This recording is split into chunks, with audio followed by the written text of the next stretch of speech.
at the inside of a Jeep PCM connector. I broke a few, so here's my video about how not to break them. If you look at this thing here, this is the outside edge. This is the inside part. This is those blue knobs you can see stick out.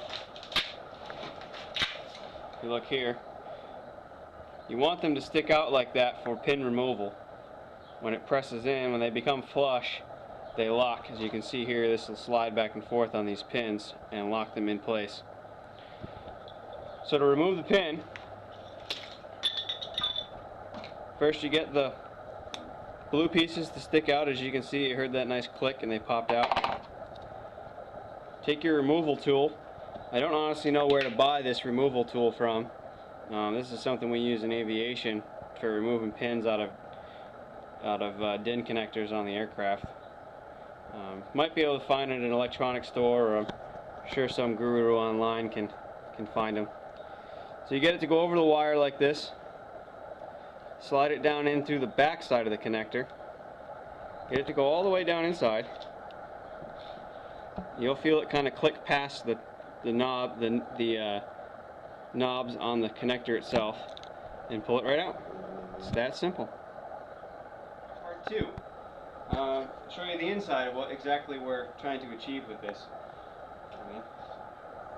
So as you can see, there's two little catches here on the inside of this connector that actually hold this wire. I'll use this one here, is on the edge, and actually hold this connector in place.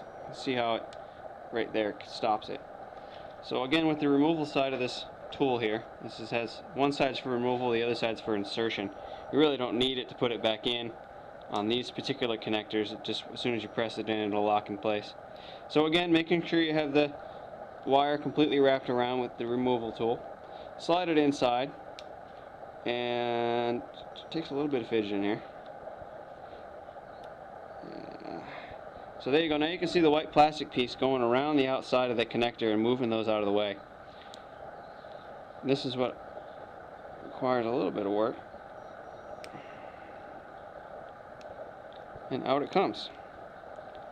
So that's that. And then as I'll show you the insertion here.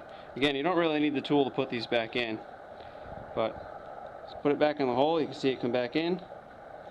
The little black tangs catch it. And there it is, nice and tight.